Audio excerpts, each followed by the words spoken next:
is, I have tried every diet, and I'd lose, think I was cute, and then start eating and gain it back and more.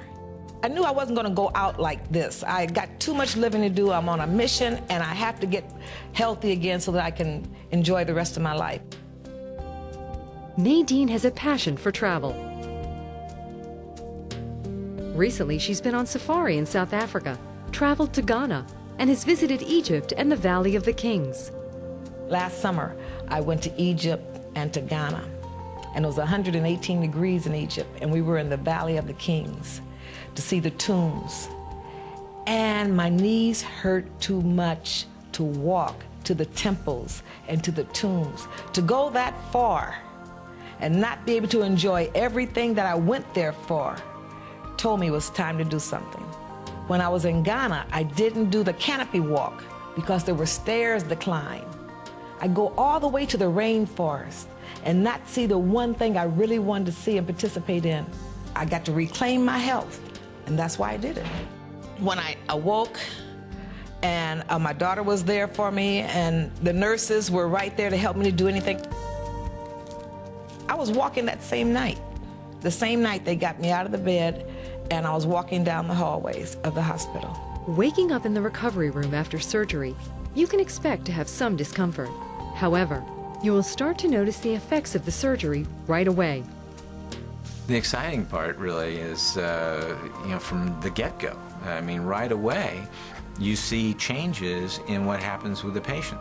I noticed that Dr. Whitgrove had taken me off of all of my medications. Within 2 days, most people are off of all their medicines and have normal blood sugars. So it's really pretty magical what some of the effects are. No more high blood pressure medicine, no more high cholesterol medicine. Bariatric surgery will require permanent changes in your eating habits that must be followed for successful weight loss. So it's going to be sips of water for a while, and then we slowly graduate to clear liquids, so apple juices. And then each month, my menu increases. But there's some things I'll never be able to have because they're addictive. Sugar, and I'm addicted to sugar. So anything that has sugar, I have to let that alone because you'll get that rush, and then you'll get a dumping feeling, which leaves you nauseous and weak. Nadine has been at home the 2 weeks since her operation and is becoming accustomed to life after surgery. Well, I had the surgery 2 weeks ago, and I'm so excited about it because it's like a new beginning. Here's my dining room. I like to entertain, so now when we have our dinner parties and everyone's sitting down eating, I won't eat until I'm stuffed. I'll just eat a small portion, take my time and chew, but we're still gonna have a wonderful time, but I'll be able to control my appetite now. Now I actually sit down every morning for breakfast, for lunch, and for dinner without a newspaper, without looking at TV, and I enjoy my meal. Your ability to resume pre-surgery levels of activity depends on your physical condition, the nature of the activity, and the type of bariatric surgery you had. Many patients return to normal levels of activity within 6 weeks of surgery. 2,000 miles across the country, in Cape Cod, Massachusetts, April Kohler, a mental health counselor, had bariatric surgery a year and a half ago. She has lost over 100 pounds. Well, I had this surgery because I would have to say that I feel like I was in the wrong body. I definitely was in the wrong body. I had done a bunch of research on dieting, and through researching it, realized that 95% of diets fail. And in coming across that, I realized that that was just never going to work for me. In fact, a recent study shows that after a 5-year follow-up period, 2 to 5% of patients maintain weight loss through diet and exercise. 0% of patients maintain weight loss through medication, but 50 to 70% of patients maintain long-term weight loss through bariatric surgery. April's weight rose to 289 pounds and began to cause medical problems for her after she turned 30.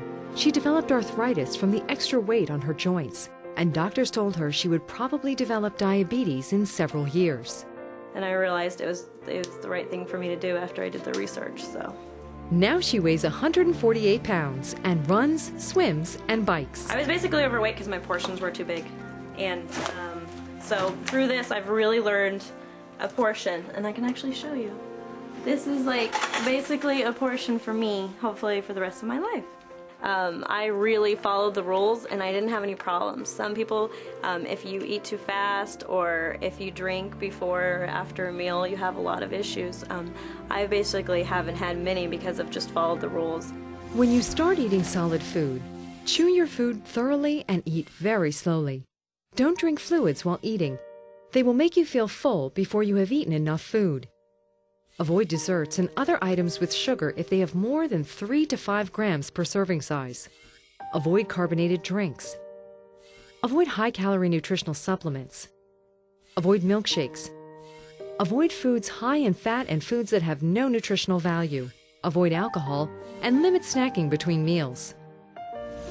These guidelines are designed to improve the chance of long-term success in weight loss. If you don't follow the guidelines, you may not lose or maintain the loss of the estimated excess weight. Well, if people don't follow the instructions of the program, then they can get into trouble. If they eat the wrong things, then they can get sick, physically sick. If they eat too much and try to force things down, then things can get lodged in that small opening that we make.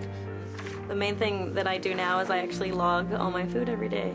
And this was like in the beginning, all you had to concentrate was on liquid and proteins. I still do the logging.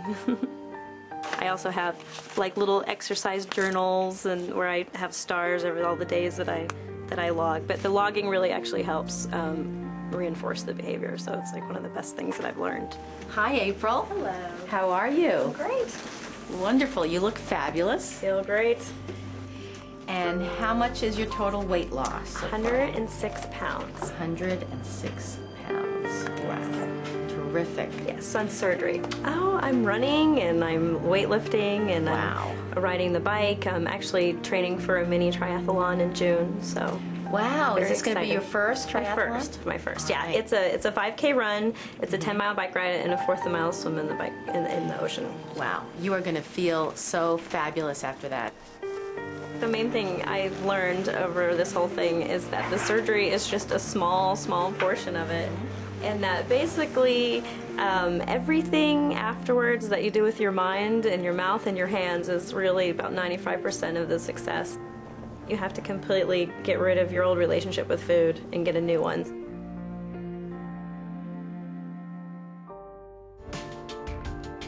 Coming up next, join Judy Sims for a follow-up visit nearly 2 years after her surgery. So you lost about 133 of these? Wow, that is And more than 26 of these. God. Oh my God, look at that!